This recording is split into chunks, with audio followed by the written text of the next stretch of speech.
When natural disasters strike, there is only so much a person can do to be prepared. You can stock up on supplies and move to someplace safe, but a hurricane can still leave tremendous damage behind. However, sometimes even the darkest clouds have silver linings. When hurricanes pummel the coast, they can damage the shoreline, but they can also do something positive. When hurricanes churn up the water, they often cause lost artifacts to wash up on the shore. Check out what just some of these major storms, including 2017's Hurricane Irma, revealed to eager historians. Randy Lathrop, a photographer in Florida, had been riding his bike along the damaged coastline just days after 2017's Hurricane Irma struck when he made a tremendous discovery.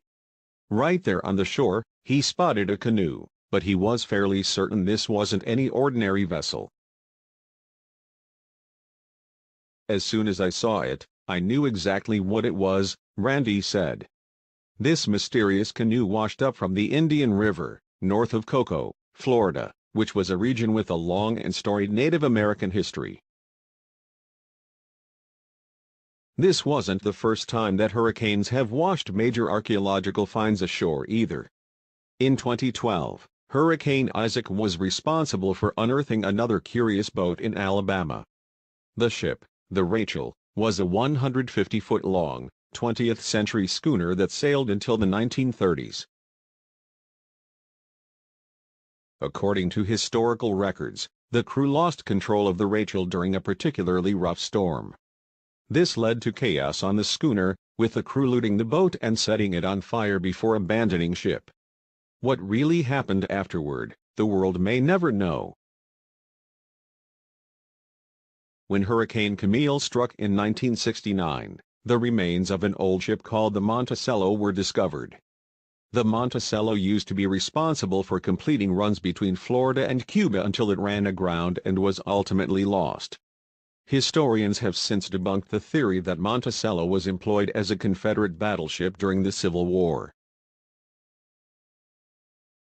When Superstorm Sandy struck the coast of North Carolina in 2012, something amazing was revealed.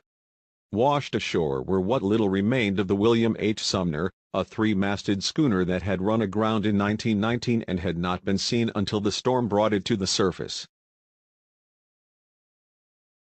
That was not the only bit of wreckage that Superstorm Sandy brought back to life either. In Brick, New Jersey, the storm churned up the remains of the Ashore, a Scottish brig that crashed onto a New Jersey sandbar in 1850. After Superstorm Sandy hit Fire Island, New York, another shipwreck appeared on the beaches of Davis Park. There's so little of it left we may not be able to determine which ship it actually is, but we may be able to learn more about its age, said Paul Valentine, a representative from the Parks Department. Sandy was a busy storm. When a wooden coal barge disappeared off the coast of New Jersey in 1936, no one ever expected to see it again. They had no idea that, when they were completing shoreline repairs after Sandy, they would discover these ships' remains too. Another find that made its way back to shore after Sandy was the ship called Bessie White. Bessie was lost in the fog off of Fire Island, New York, in 1920, and what became of her, no one ever knew, that is, until this hurricane washed her ashore. While powerful hurricanes cause deadly destruction, they have also helped archaeologists and researchers solve some of the greatest mysteries of the sea.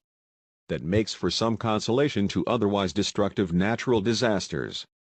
Share this story with your friends below. Subscribe for more.